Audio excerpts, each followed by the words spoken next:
My presentation today focuses on the Harmonists, the 19th century utopian community.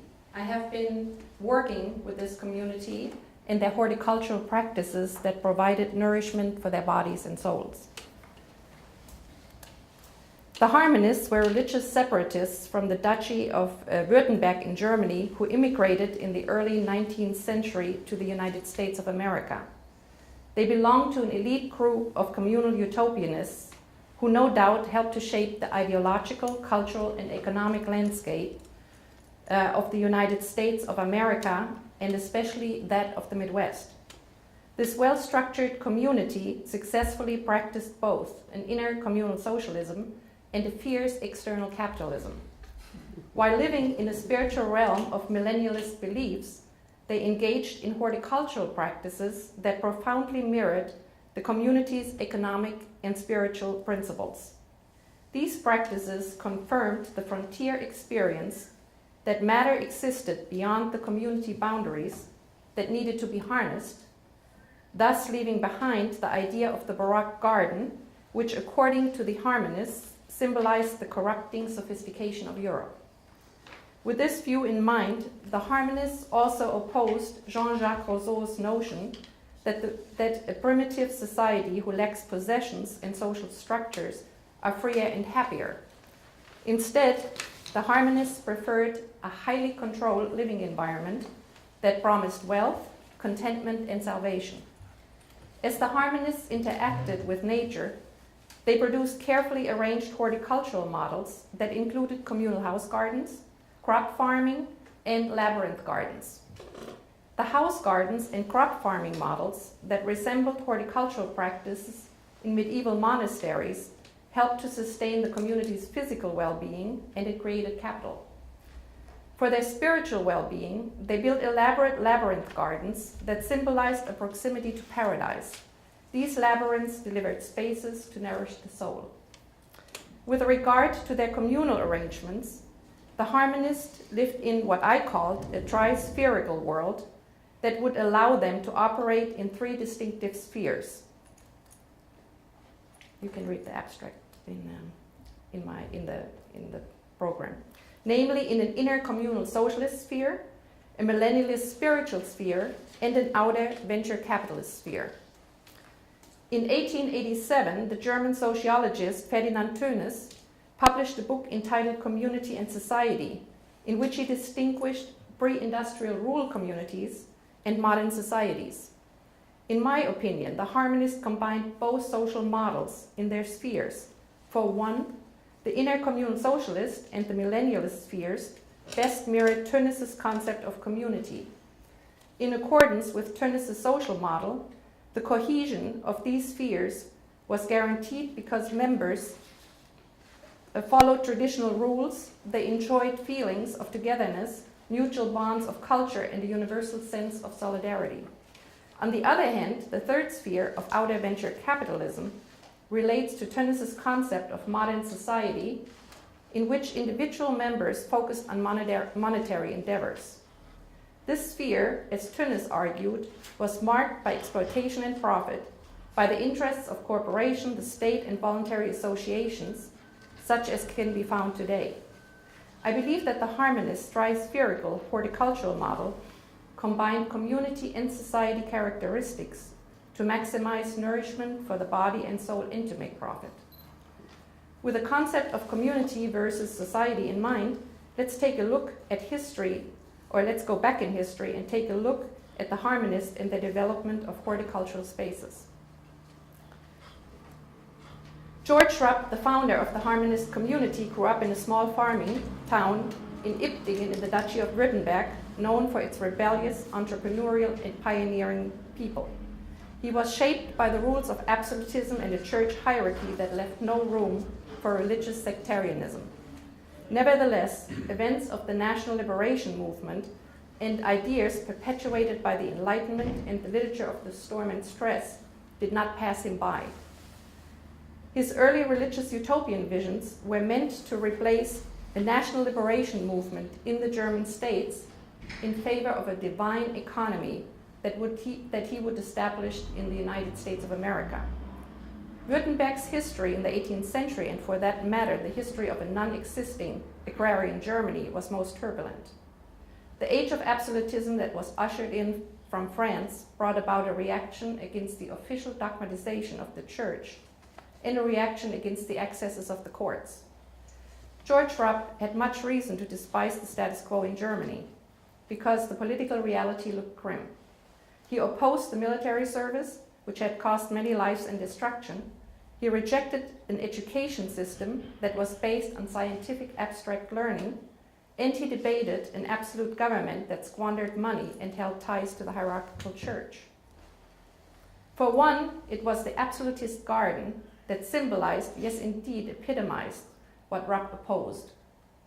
During his many visits to Stuttgart, Rupp had passed the ducal gardens. Despite the fact that the palace parks were located in the center of town, they were shut off from the general public by walls and ornate iron fences. The public could only get a glimpse of the absolute splendor from a great distance afar. The Duke of Württemberg's Baroque gardens at the Ludwigsburg Palace, and that's what we see here, were designed for an aristocratic elite to spend leisure time in the gardens and to admire the spectacles and the park's illusions. As Frederick the Great had once remarked, nature is the backdrop for staging oneself. Therefore, nature needed to be harnessed into aesthetically pleasing horticultural spaces that would awe a particular audience, namely the secularized upper nobility. The aristocracy would gather to admire and to be admired and engage in the garden theatrics. Like a play, the garden was incomplete without its audience. This interplay of nature's performance with a select few was a physical expression of the owner's power and importance. The Harmonists, who had witnessed the devastation of farmland through the wars and thus hunger, despised the use of land for sheer pleasure. Furthermore, they could not identify with horticultural practices that were based on pure mathematics and science, such as these gardens were based on Cartesian geometry with avenues drawing the surrounding landscape into their composition. In particular, the wasteful use of water, which did not support the production of crops, but was meant to create additional pleasure for the senses, symbolized the wasteful nature of an absolute system that kept the lower classes in political, spiritual, and economic bondage. Rupp, however, would not completely break with the Baroque tradition. In later years, he built labyrinth gardens and he installed a movable greenhouse that was heated in winter for growing exotic fruits such as oranges, lemon, and fig trees.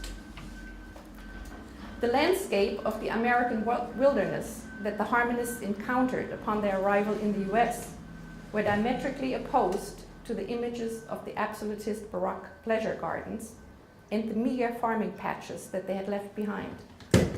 After their arrival in the United States, Rupp sent 2 letters from Philadelphia to Germany and a 3rd letter dated October 12, 1983, which was postmarked from Lancaster, Pennsylvania. In Rousseauian manner, he described the brilliant flowers, enameled meadows, fresh shades, streams, and woods that reached as far as the eye could see, and I quote, "One need not fear any wild animals. Bears are shot, and their meat is eaten for something delicate. At the beginning, there were a few snakes on our land, but soon they were destroyed and have not done any damage. The swine eat them and clear them away. There are wonderful birds here. You may shoot them to eat. Every person may do so. Game belongs to every man." And he continues, "This is very rich land. Everything grows sufficiently. It is miraculous how this land bears such abundant food. Cattle here is larger than with us. Also the horses, women ride like men, it is all the same. Cattle for the greater part of the time runs about free in the bushes and forest. Towards the west they have not found any end as yet, and it is to be suspected that America is connected to Asia." Rupp was by no means naive. His initial enthusiasm for Rousseauian primitivism soon gave way to what the English philosopher John Hobbes calls the right to nature, a recognition of the limits of individuals' capacity by their physical power and the competing physical power of others. Rupp very well understood that the survival and prosperity of the community depended on rational interaction with nature, which he would call divine economy.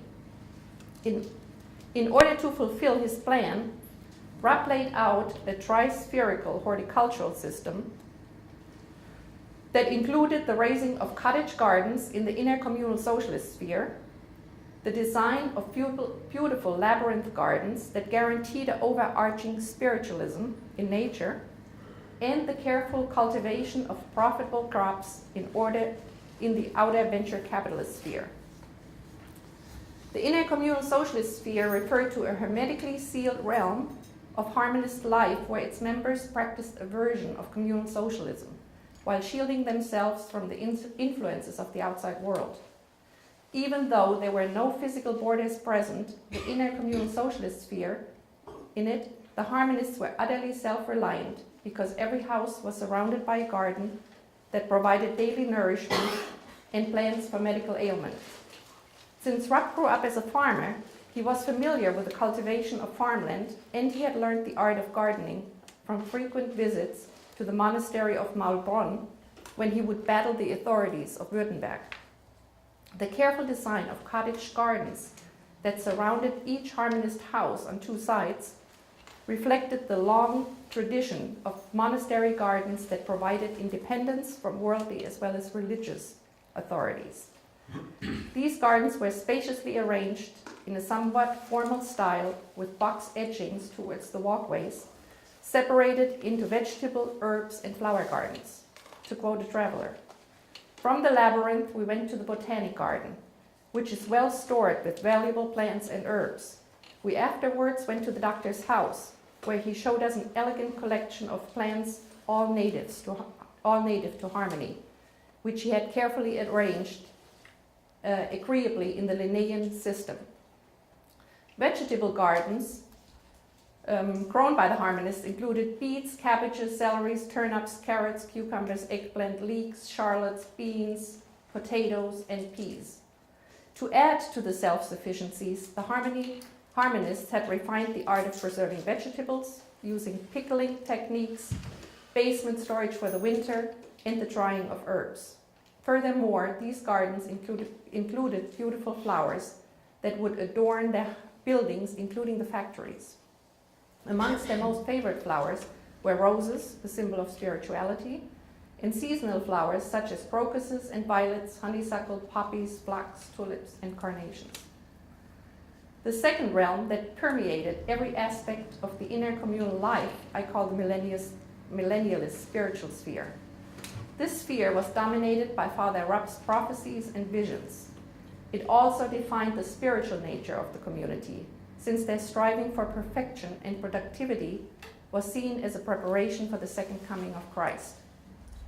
For this purpose, the community created elaborate labyrinth gardens that were based on the labyrinth at the Cathedral of Chartres.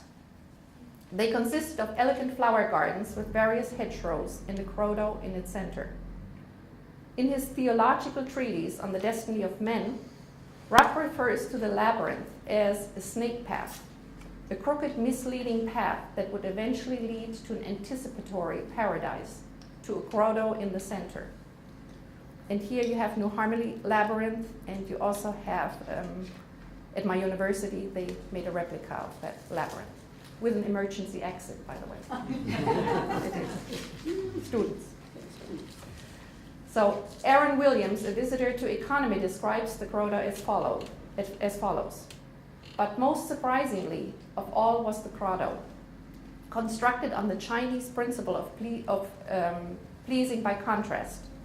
You approach by a narrow tangled path, the small root structure of the roughest stone, overgrown in wild vines, and with a door apparently of rough oak bark. You enter, and you stand in the midst of a beautiful miniature Grecian temple with a life-size piece of emblematic statuary before you, and the date of the greatest events of the society's history. Here I have another picture of the university. John Mooney, the artist, did an installment, a labyrinth installment in 2008. The third sphere of the outer venture venture capitalism was open to only a few select male members of the community for the purpose of conducting business. Horticultural practices in this sphere were highly competitive and profitable. By 1815, the community would harvest an abundance of corn, wheat, rye, hemp, flax, grapes, poppies, from which they produced sweet oil, beer, whiskey, wine, and other luxury items for sale. The success of their grain harvest would be measured by the construction of an enormous grain barn, the largest in North America, that they built in New Harmony, Indiana. One of their most profitable horticultural successes, however, came from silk manufacturing. Under the leadership of Gertrude Rupp, Rupp's granddaughter, and again, she was the only woman who mingled in this male-dominated society, or who had something to say. Approximately 100 pounds annually of a variety of textiles, such as satin, brocade, silk, and velvet, of various colors was produced. Gertrude was the thriving force behind the silk industry and the cultivation of mulberry trees. In addition, she served as the community's representative to the outside world. Furthermore, some of the wealth that the Harmonists acquired through the silk production was made with the help of Chinese labor. The profits were later invested in oil and railroads. Remember that New Harmony was sold to Robert Owen, the industrialist and father of socialism, who in return started Exxon, the oil company. The Harmonists, no doubt, pursued a most elaborate horticultural system that provided nourishment for the body and soul while creating enormous riches. I believe that this success was due to the strict adherence to a tri-spherical social and horticultural model that combined community as well as society building elements. And let me conclude with an afterthought. Do I still have it?